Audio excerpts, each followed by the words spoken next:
Beni doyuracak balık çıktı arkadaşlar. Daha hava kararmadan. Şimdi evi doyuracağı tutma zamanı.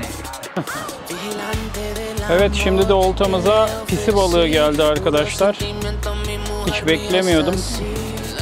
Sabah suyu bereketli başladı. Devam ediyoruz. Evet arkadaşlar, yine bir ters ışıkta balıktayım. Çok güzel bir yerdeyim.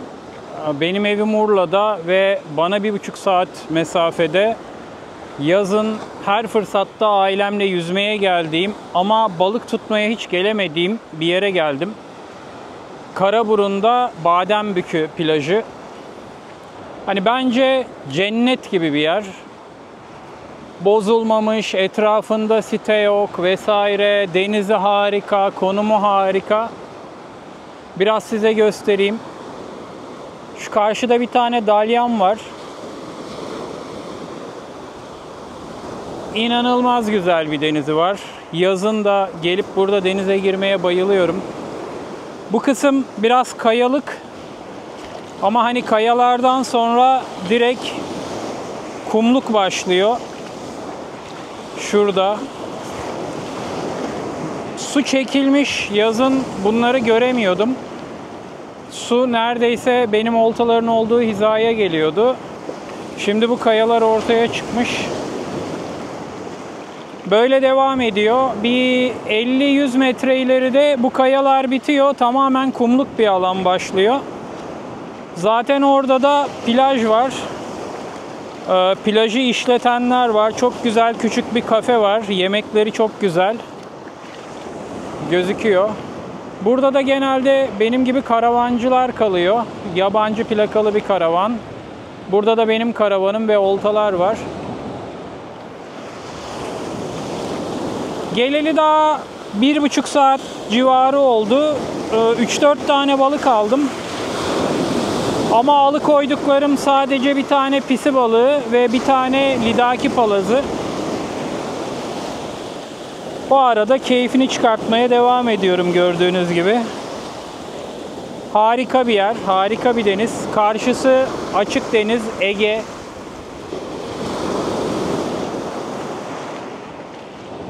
Bakalım. Yem olarak bibi, çinkurdu ve mamunum var. Şu an gündüz olduğu için ufak balık çok fazla. Mamun veya çinkurdu attığımda atar atmaz paramparça ediyorlar. Ve yakalanmıyorlar. Onun için şimdi bibi atıyorum. Bibiyi biraz daha zor parçalıyorlar. Bakalım. Daha çok Karaburun tarafına geldiğimde ben gece 9'dan 10'dan sonra güzel balıkları aldım. Burada da öyle olacağını tahmin ediyorum ama hani boş durmayayım diye de oltaları atıyorum. Bu arada işte burada küçük gölet gibi bir yer var. Bakın balıklar.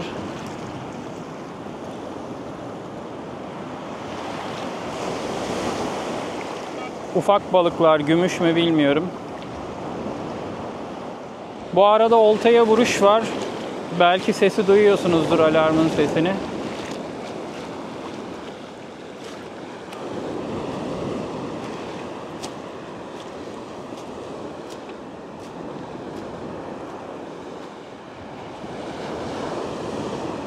Burası açık deniz, Ege Denizi, her şey olabilir. Yani attığınız oltaya her balık vurabilir.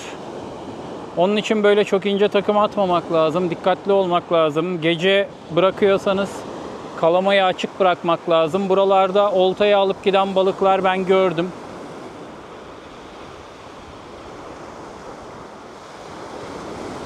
Bakalım, çalışacağız. Elimizden geleni yapacağız. Oltaları hep suda ve yemli bırakacağız. Geri kalan hep dediğim gibi nasip. Biz nasibimizi arayalım. Verirse alırız. Vermezse şu manzaranın keyfini çıkarır, eve geri döneriz. Hadi bize rast gelsin.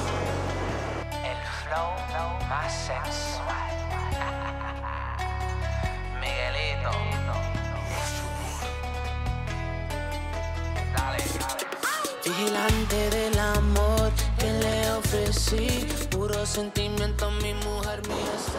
İki oltaya da acayip vuruş var ama böyle değişik balıklar. Gündüz herhalde çok kolay olmayacak burada balık tutmak. Çok fazla böyle mercan resifleri, balıkları falan var. Akvaryum balığı gibi neredeyse. Arada böyle bir iki tane çupra, iri mercan kıstırırsak süper olacak. Çok açım, daha yemek yiyemedim. Balıklar hiç nazlı değil, direkt saldırıyorlar. Eğlenceli bir gece olacak. Bu saatte böyleyse biraz dursun, ben karnımı doyurayım. Evet, şimdi de oltamıza pisi balığı geldi arkadaşlar. Hiç beklemiyordum. Ufak bir pisi balığı bu. Bunu kurtarabilirsem salacağım. Bibi'ye geldi. Sonsuz gezer. Enteresan. Büyüğü gelse çok keyifli bir balıktır. Demek ki büyükleri de var. Büyüklerinin tadı çok güzeldir. Çok severim. Bir sürü vuruş geldi yine. Belki bunda balık olabilir. Ya bilmiyorum. Çok fazla vurdu.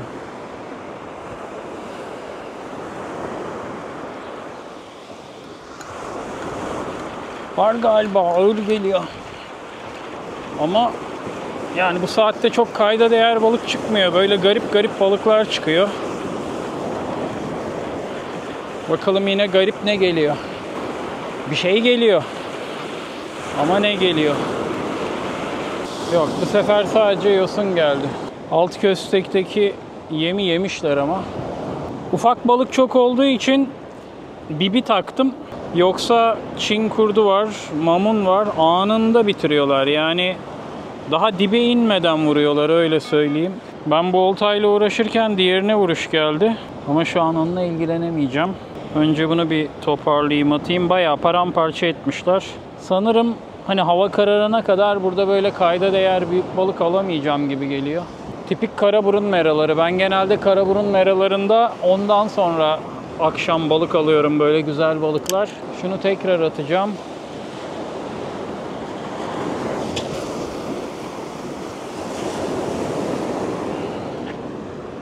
Diğer oltayı da boşladı. Bir de ona bakayım. Belli olmaz burada da ne geleceği. Hani balık gelmiyor gündüz dersin. Saçma sapan bir balık vurabilir yani. Şimdiye kadar da hep domuz balığı, kaya balığı geldi. Bir tane pisi geldi. Pisi çok enteresan, burada pisi çıkması. Evet, sanki bunda da bir şey var. Bir bakalım. Hani büyük bir şey değil ama bir şey var sanki. Muhteşem bir deniz. Yani burada da balık olmazsa hiçbir yerde olmaz ya. Hani bu kadar açık denize bakan, tertemiz, kayalık ve kumluğun bir arada olduğu bir yer. Bakalım ne geldi? Bir şey geldi mi? Geldi. Lidaki amca geldi. Bak bu sefer gündüz de lidaki yapıyor. Salabilirsem salacağım. İşte Bibi'nin güzel tarafı bu. Merada harami balık, küçük balık, böyle almak istemediğiniz, sizi oyalayacak balık çoksa takıyorsunuz. Daha uzun süre yine de kalıyor. Bu sefer de bir dil balığı geldi arkadaşlar.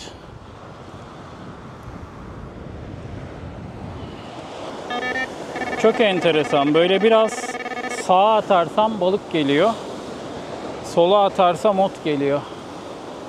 Ama sağa atınca da dil balığı, pisi balığı falan geliyor. Demek ki orada güzel bir kumluk var. Oraya çalışacağız. Aynı bibi ve aynı iğne ile 4. balığı aldım arkadaşlar. Artık cimrilik yapmasam mı diyorum ama bir kere daha deneyeceğim. Şunu bir sarayım. Zaten çok kayda değer balık gelmiyor. Onların hepsine yeni bibi atarsak iflas ederiz. Bibiyi tamir edip ekleyip atıyorum. Yani pisi balığı ya da işte dil balığı, onlardan da bir 5-6 tane gelse fena olmaz yani. Şimdi bunu aynı yere tekrar atacağım. Tabi biraz büyükleri gelse şahane olur. Sağlı deneyelim bakalım. Bayağı boşladılar öbür oltayı. Atar atmaz da çekmek istemiyorum yahu. Haydi çalışmaya devam. Çok güzel bir vuruş geldi. Sonsuz gezerli oltaya. Bakalım almış mı? Yok, alamamış. Bunu bırakalım. Çok güzel vurdu ama. Hani böyle Lüzumsuz balık vuruşu değildi yani, güzeldi. Tübüler kamış bu kadar bükmek.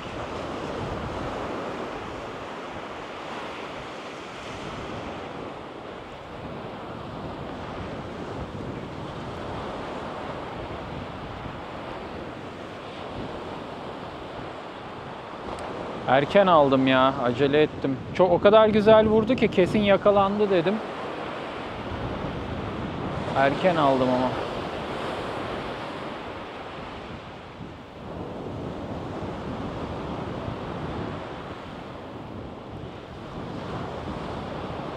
Tam güzel saatler. Ya tam böyle iri balık vurabilir. Manzara da çok güzel, muhteşem bir gün batımı.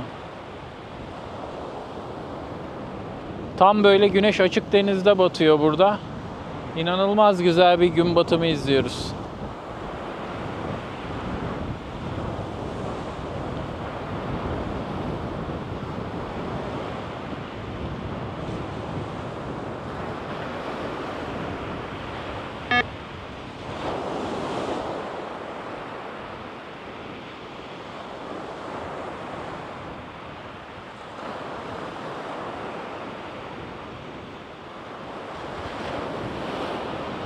Hala oynuyor sanki.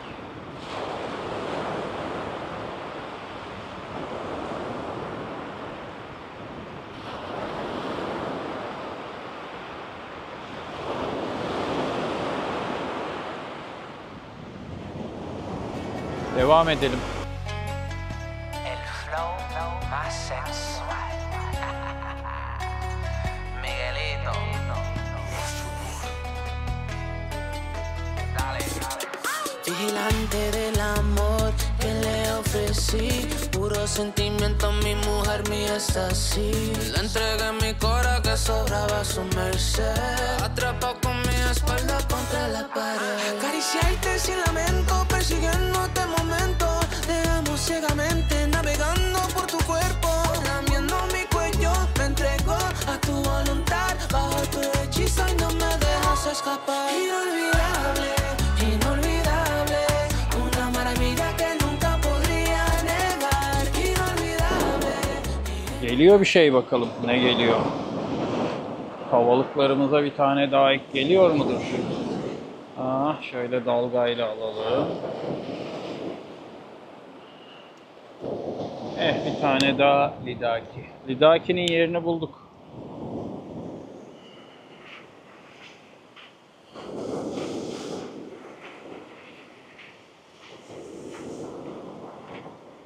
Beni doyuracak balık çıktı arkadaşlar. Daha hava kararmadan. Şimdi evi doyuracağı tutma zamanı.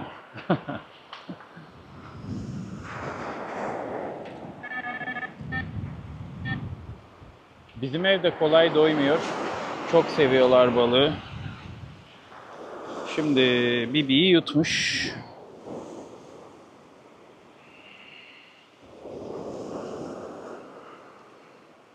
Bu Bibi'yi kurtarmam lazım.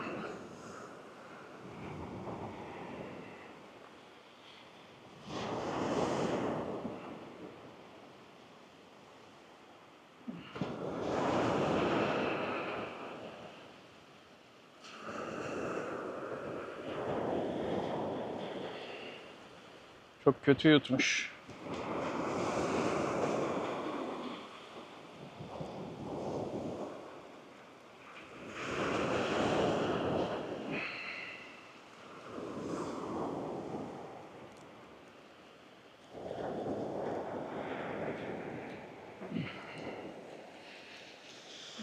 Bayağı ameliyat ettik.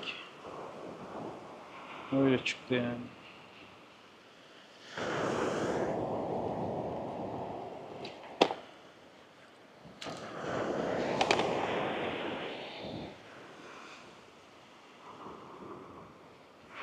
Şimdi aynı Bibi'yi tekrar kullanmalıyız. Bir Bibi kaç para biliyor musun? Bir Bibi ile en az 3 balık tutmamız lazım. Maliyeti kurtarması için. Hava kararmadan 5-6 tane balık aldık. Allah bereket versin. Şu an hani akşam yemeğini balıkla yapacak olsam balığım var. Bence gayet iyi.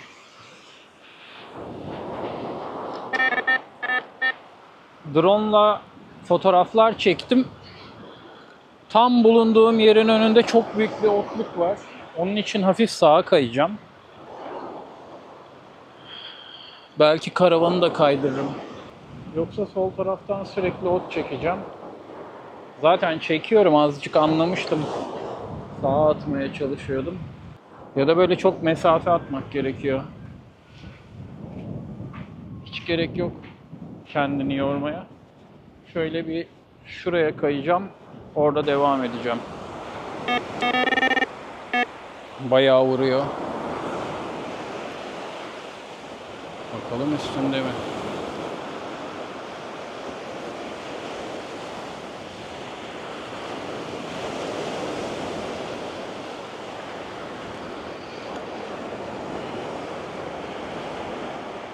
Çok enteresan, değil gibi. Ama 10 dakikadır falan vuruyor yani. Olta bir ağır kalktı da balık mı var acaba dedim. Bakalım. Kısmet. Varsa da çok büyük bir şey değil. Sonsuz gezer çalışıyor. Askı takım çalışmıyor. Bir askı takım, bir sonsuz gezer attım. Enteresan. Olduğum yerde böyle parça yosunlar var. Drone'la gördüm zaten bölgeleri. Olabildiğince onların olmadığı yerlere atmaya çalışıyorum ama çok da kaçamıyorum anlaşılan. Böyle acayip acayip şeyler takılıyor. Zehirli mehirli bir şey olur. Mesela bu direkt otun içine düşmüş. Şimdi ona göre atmak lazım. Yani o kadar değişken ki hani mesafe de değişken. Bakalım, deneye deneye bulacağız. Yapacak bir şey yok. Allah'tan rüzgar bayağı kesti. Yoksa misinaları gerdiremiyordum. Çok bombe yapıyordu. Şu an bayağı güzelleşti hava. Hep böyle kalırsa süper olur.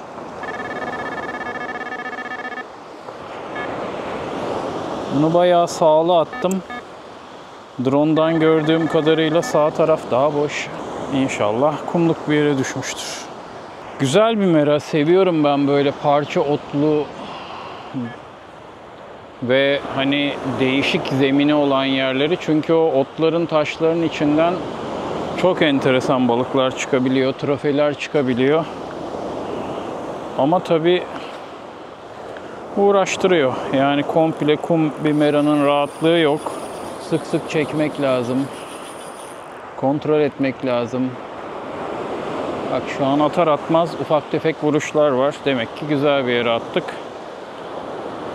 Biraz balığın dikkatini çekmek için buna sarı boncuk taktım.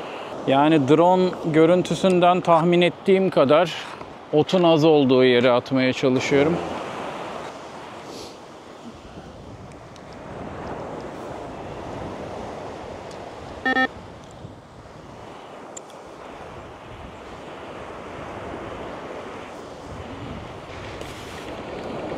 Nehir gibi akıyor ya. Ciddi bir akıntı var.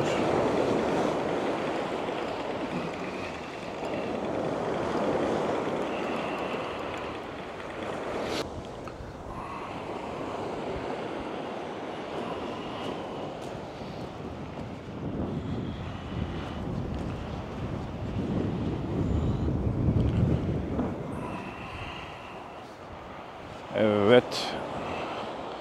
Bir tane çok güzel boy sargoz. Sabahın ilk ışıkları. Bayağı güzel boy bir sargoz ama.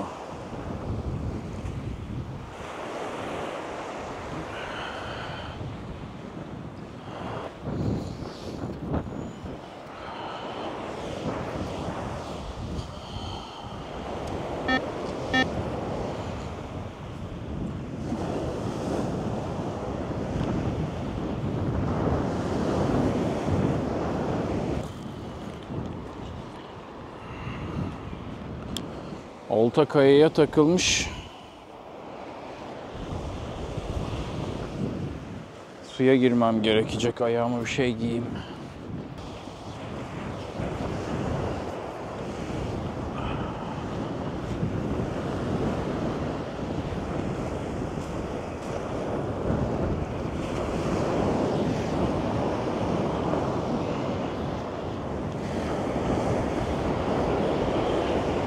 Kayalara takılmış olta. Çok zor kurtardım. Dizime kadar suya girdim. Ama bir balığı aldım. Bir sargoz daha.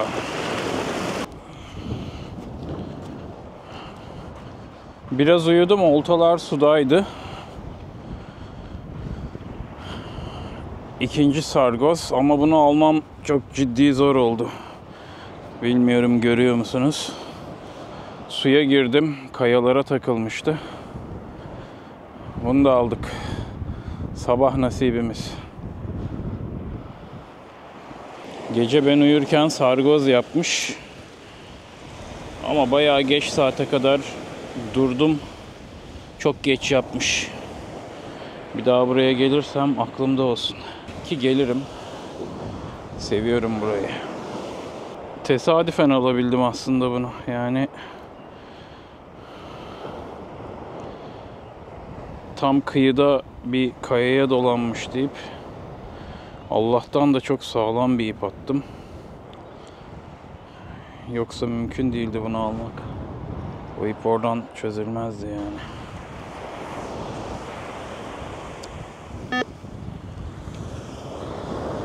Atar atmaz bir balık vurmaya başladı.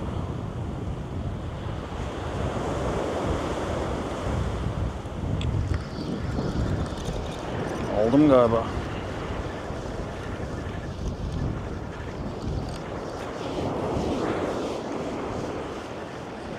Bakalım ne geliyor.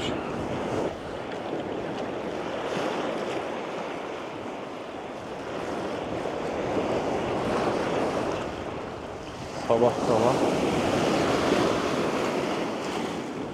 Tabii ki tutmazsak olur mu? Karagöz.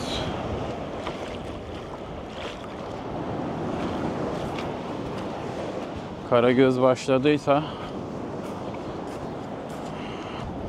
bize rahat vermez. Bakalım.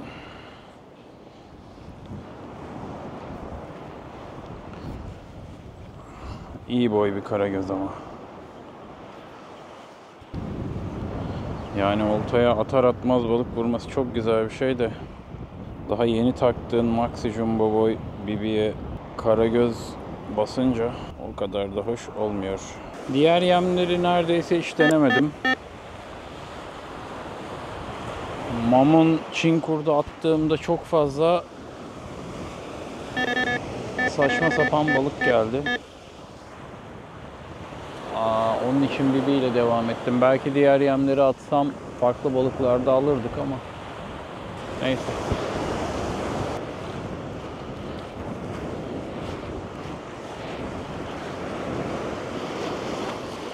Böyle sıyrılmış paçalarımla çok karizmatiyim kesin. Oo. Balıklar atlıyor. Acaba kofana babalar mı var?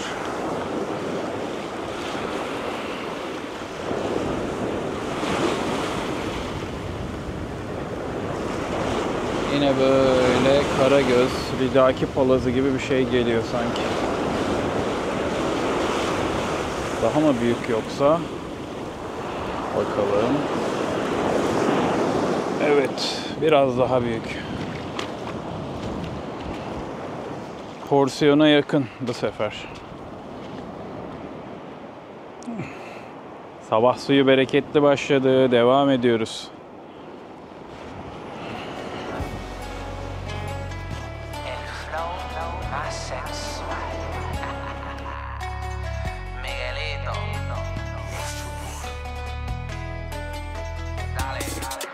Vigilante del amor que le ofrecí, puro sentimiento, mi mujer mía está así. Le entregué mi cora que sobraba a su merced, atrapado con mi espalda contra la pared. Acariciarte sin lamento, persiguiendo este momento, dejamos ciegamente navegando por tu cuerpo, lamiendo mi cuello, me entrego a tu voluntad, bajo tu hechizo y no me dejas escapar. Inolvidable, inolvidable, una maravilla que nunca podría negar. Inolvidable,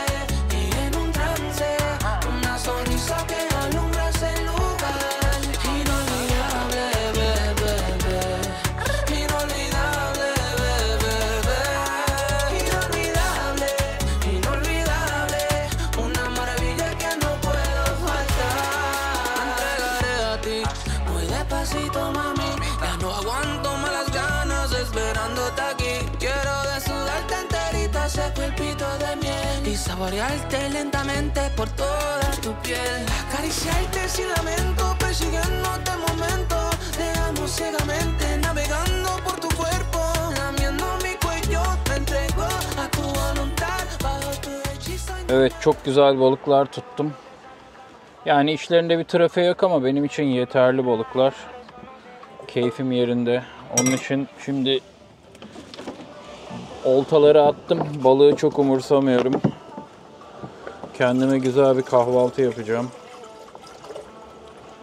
Hazır Ersan da yokken. Güzel bir çay, menemen, biraz peynir. Böyle çok sevdiğim bir kahvaltı. Şimdi çayı demliyorum. Ondan sonra böyle yavaş yavaş kendime bir menemen yapacağım. Güzel müzikler açtım. Keyfim yerinde. Ortamı da size göstereyim.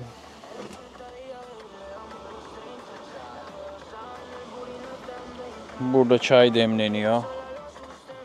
Burada oltalar, kovada balıklar. 7-8 parça balığım oldu. Harika bir manzara.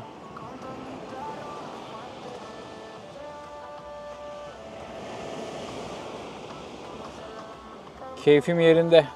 Şimdi bunu bir kahvaltıyla taçlandıralım. Ondan sonra bakacağım duruma göre. Çok da açgözlülük yapmak niyetinde değilim. Kahvaltımı yaparım. O arada bir balık gelirse gelir, alırım. Sonra eve dönme zamanı. Şimdi önce kahvaltıyı yapalım. Şu güzel sabahın keyfini çıkartalım. Sonrasına bakacağız. Şimdi menemen zamanı. Evden hazır yıkanmış getirmiştim domates, biber. Normalde soğanlı severim ama soğan almayı unutmuşum. Soğansız yapacağız. Olsun. Her zaman her şey olmuyor. Şimdi hızlıca bunu yapayım. Bir yandan çayım demleniyor. Keyfim çok yerinde. El flow más sensual. Miguelito. Yağımız tabii ki Raşka. Kendi yağımız. Sırbistan'a giden yağımızdan yine. Erken hasat. Çok güzel bir zeytinyağıdır. Ben bunu her şeyde kullanıyorum. Neredeyse kızartmaları bile bununla yapıyorum.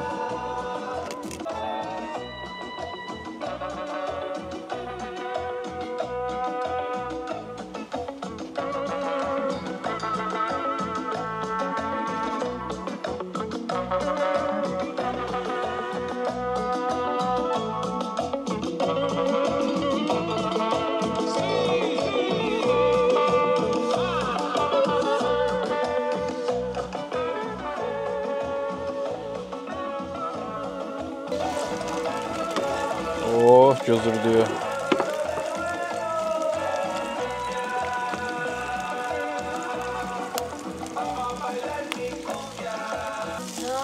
Navegando el mar, llevados por el viento, vamos a encontrar Yukarıya açalım artık.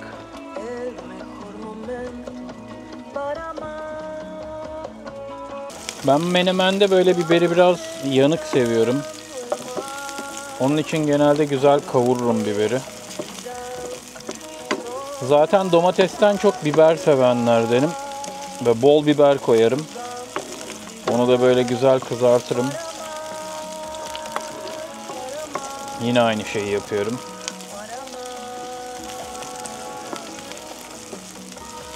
Oh, böyle güzel biber kızartma kokusu geliyor şu an.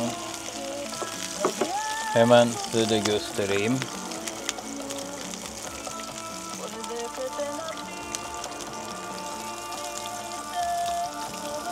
Gördüğünüz gibi.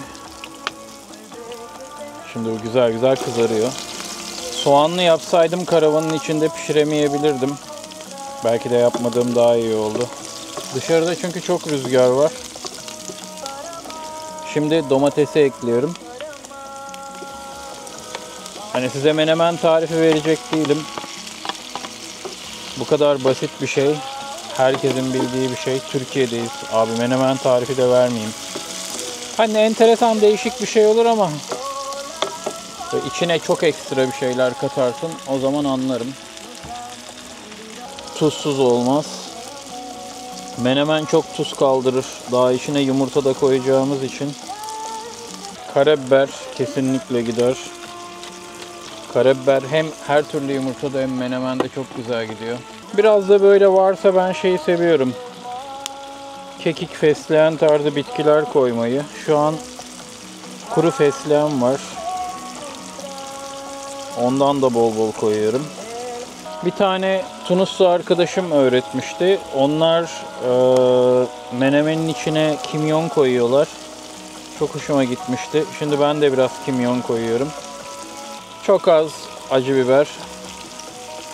Kekiğim de varmış. Atmamak olmaz, ayıp. Kekiği her şeye atabilirim ya. En sevdiğim baharat sanırım. Bütün yemeklere atıyorum. Of, çok güzel koktu. Acayip güzel koktu.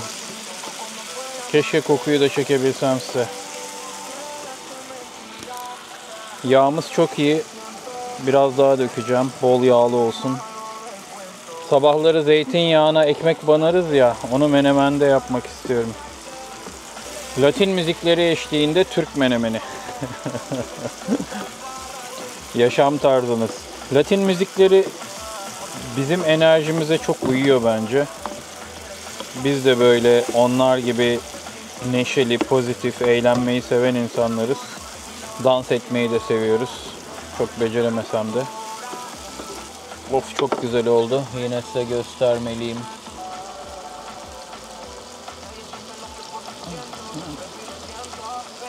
Bir de kokusunu çekebilsem keşke. Çayımız da demlendi. Menemene bir tek yumurta kıracağım. Ondan sonra yiyeceğim. Dışarıda da manzara harika. Rüzgarlı ama burada rüzgarı hissetmiyoruz pek. Aşırı bir rüzgar da yok gerçi. Şimdi masayı hazırlayıp yeme zamanı.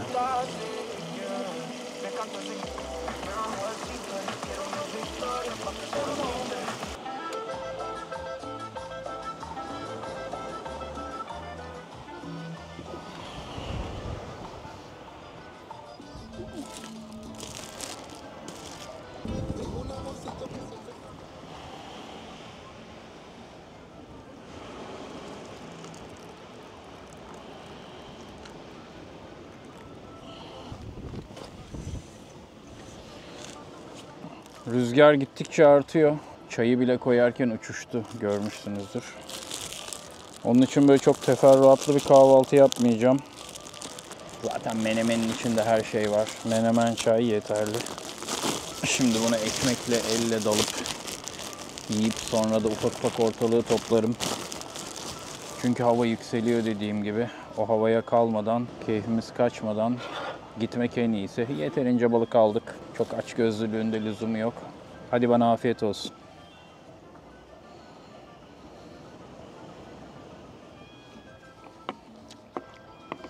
Sana ekmek vereceğim, yemeyeceksin. Ah. Ha, yiyor. İyi o zaman. Ekmeğimiz çok.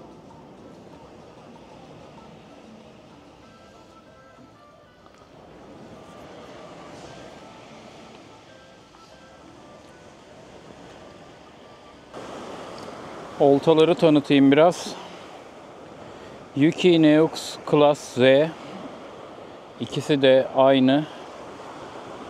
Bunlar tübüler uçlu. Burada da hani hem biraz rüzgar hem dalga vardı. Bir de hedefim ufak balık değildi. Onun için tübüler kamışları tercih ettim. MGS Shimano. Üzerinde yine Yasaki kafalar var.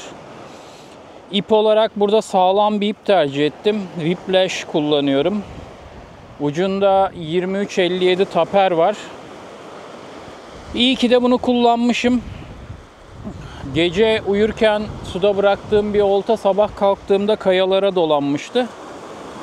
İp dolanmıştı. Çektim çıkmadı. Sonra işte dizime kadar suya girdim. İpi o kayadan düğümünü bir 10 dakika uğraşarak çözdüm. Ve ip hiç yara almadı. Balığı da çektim, üzerindeki sargozu. Whiplash bu konuda iyi bir ip. Fazla mesafe gitmez. Biraz dokuludur, serttir. Yan rüzgarlarda fazla bombe alır ama taş gibi sağlamdır. Ben de genelde öyle meralarda, bunu isteyen meralarda Whiplash'i kullanıyorum. Mesela Gosen ya da Shimano Kairiki tarzı ipler daha mesafe gider ama biraz daha kırılgandır. Kolay koparlar. Saat 8'i 5 geçiyor. Yaklaşık 1 saattir, 1,5 saattir belki oltalara hiç vuran bir şey yok. Onun için artık doğada evine git, yeter bu kadar aldığım balık diyor. Bu arada aldığım balıkları bir kovada göstereyim.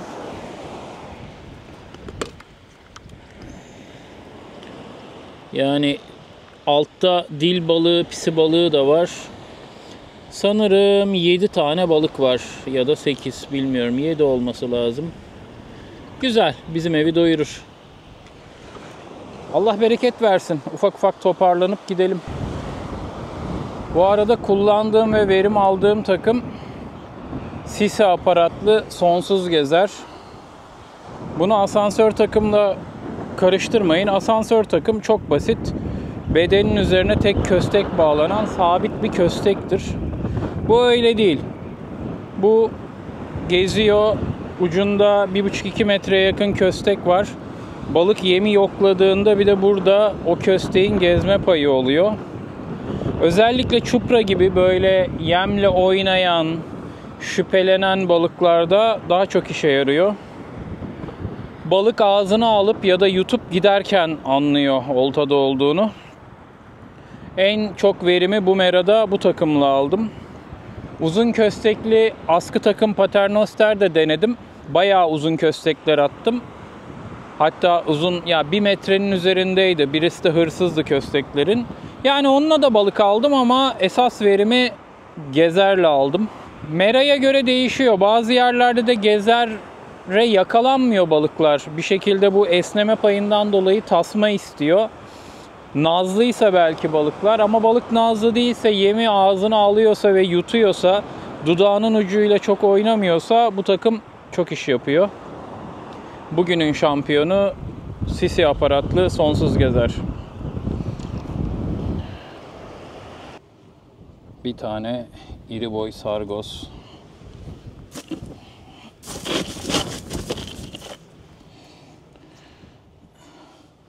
Bir tane porsiyon çupra.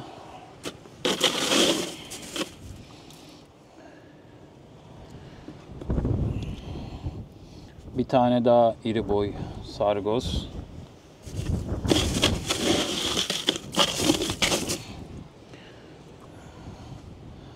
Bir tane lidaki palazı. Bir tane daha lidaki palazı.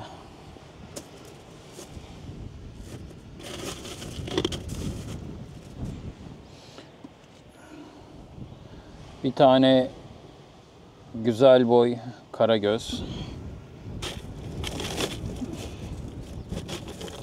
Bir tane dil balığı.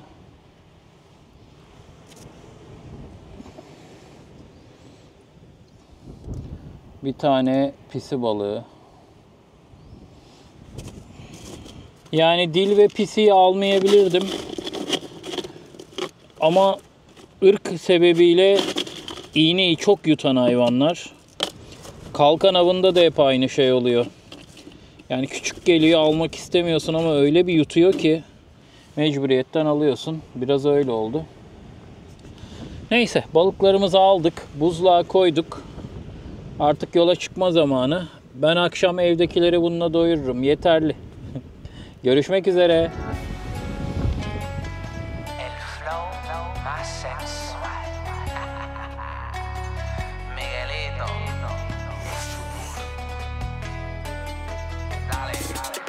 Vigilante del amor que le ofrecí, puro sentimiento, mi mujer mía está así. Le entregué mi cora que sobraba a su merced, atrapado con mi espalda contra la pared. Acariciarte sin lamento, persiguiéndote momento, dejamos ciegamente navegando por tu cuerpo, lamiendo mi cuello, me entrego a tu voluntad, bajo tu hechizo y no me dejas escapar. Y no olvidar